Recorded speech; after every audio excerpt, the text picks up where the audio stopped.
In Babylonian mythology, the creation of the world was not the result of a grand plan or a noble divine will, but rather an event triggered by a god's annoyance with his noisy children.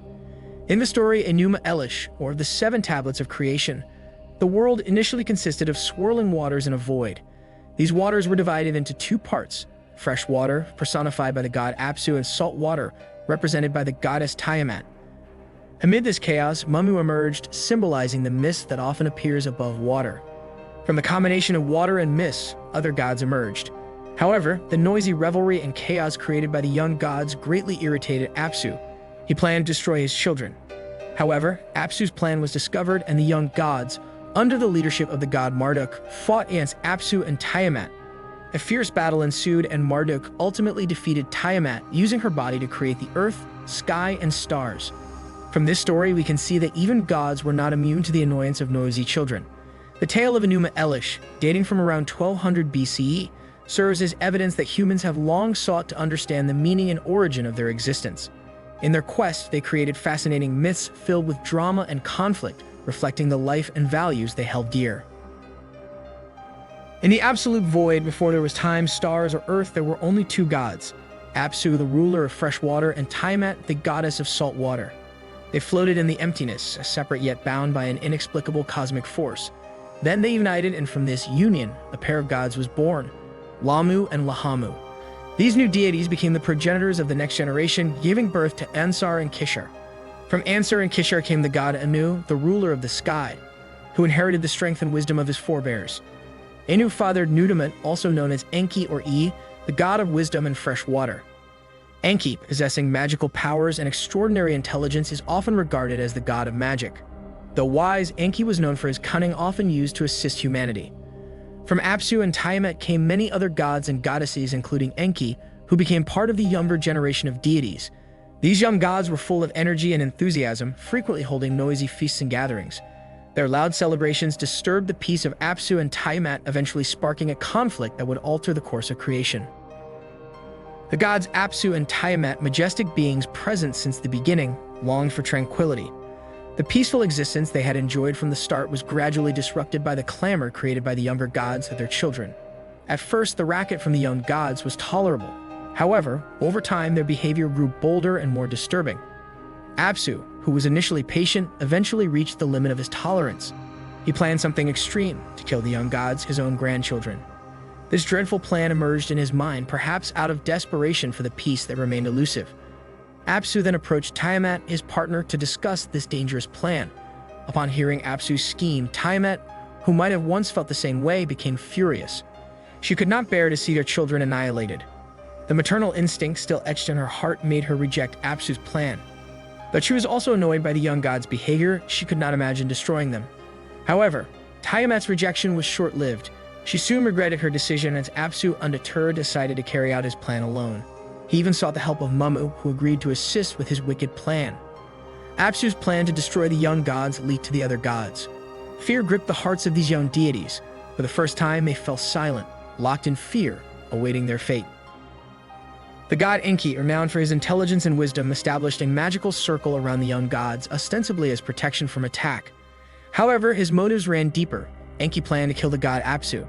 This decision, viewed as reprehensible by many gods, reflected Enki's tendency to solve problems through violence. Relying on his intellect and mastery of magic, Enki used a spell to put Apsu into a deep sleep. While Apsu slept, Enki stole his royal tiara and mantle of light, replacing them with his own creations. Without hesitation, Enki ended the life of the sleeping Apsu. Mummu, loyal to Apsu, was captured and imprisoned. As a form of respect, Enki created a vast region of fresh water named Apsu.